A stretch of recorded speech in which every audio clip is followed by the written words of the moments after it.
Wyatt, first of all, I want to welcome you to this interview process. And in the interest of full disclosure for our readers, for the time being and going forward, we want to get to know as much as possible about the people that are writing for us.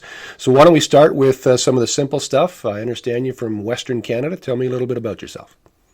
Yeah, I'm from specifically Calgary, Alberta. I've just grown up here forever, never moved home. So you could say I sort of know the area quite well. Okay. And you're going to school right now?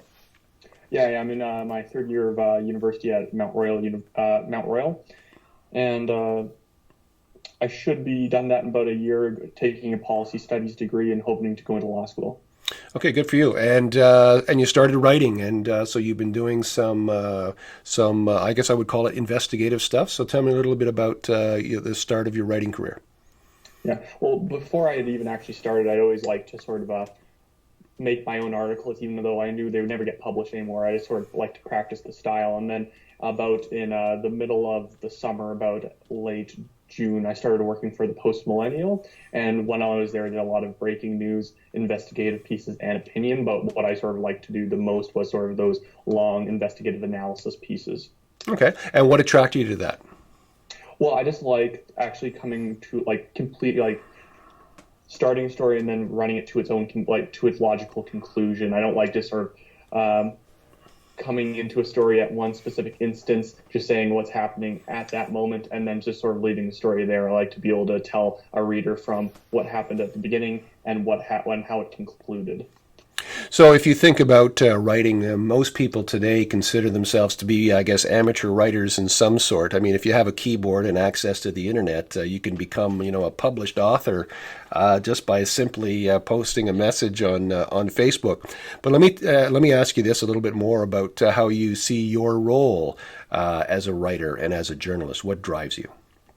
Well, yeah, what I think I like to do is in doing whatever type of writing I am doing, whether it's news, analysis, or even an opinion piece, is that you're always trying to provide more information to a reader. Even if you are just giving your opinion, you should be giving them other facts that they can draw their own conclusions with, and they can use your opinion to form their own opinion. Or if they're reading your analysis piece, and they can take away a lot of facts and they can know a lot more about the situation that you're writing about.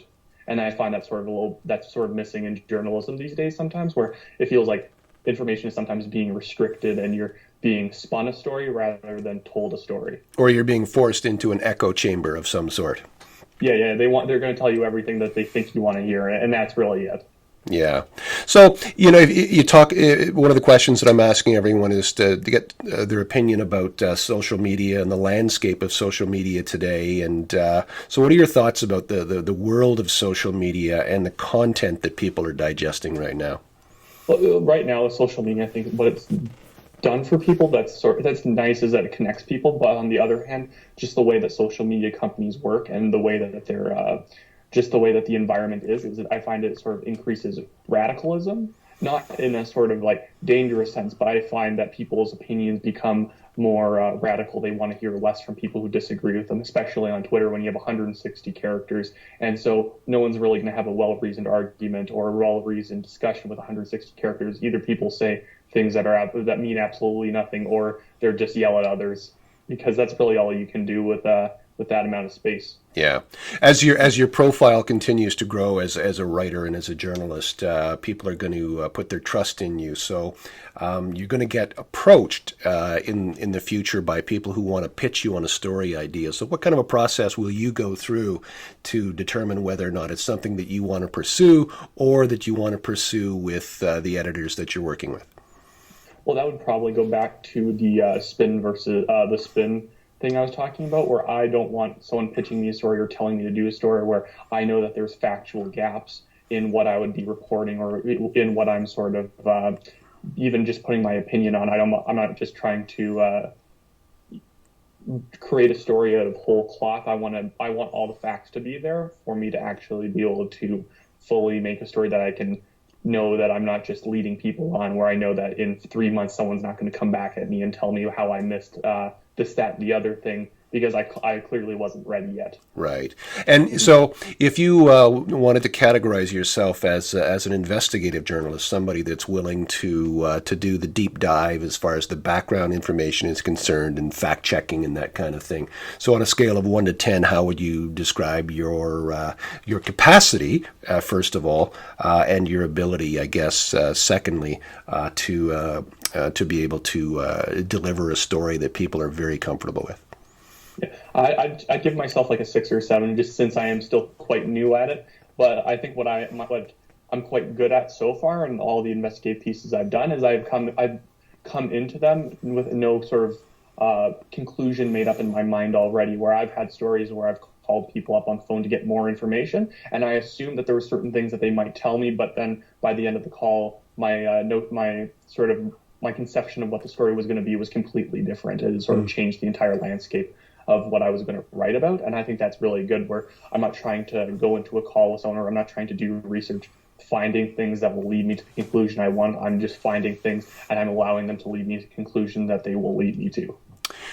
One of the questions that I'm asking writers that are coming on board with us to do some freelance writing is, if you could spend an unlimited amount of time working on a story, and your editor gave you carte blanche to take as long as you need and do as much digging as you want to do, what particular topic comes to mind that you'd like to be able to look into and polish that story, present it, submit it, have it published, and then have it make a difference in the world? I really like to sort of research and go in depth on certain topics relating to Eastern European countries, on how they've sort of come from nothing and become actually very economically prosperous and pro-business countries. And I think that topic in itself disproves a lot of sort of myths about the free market and how and like the fairness of the free market, because the way that so many countries like the Republic of Georgia have come from each citizen having a per capita yearly income of $400 and moving it all the way up to $4,000 within just a few years is quite incredible, and not enough people know about it. And I'd always like to investigate the roots of how they went about that and how they've made such a big comeback since the 1990s.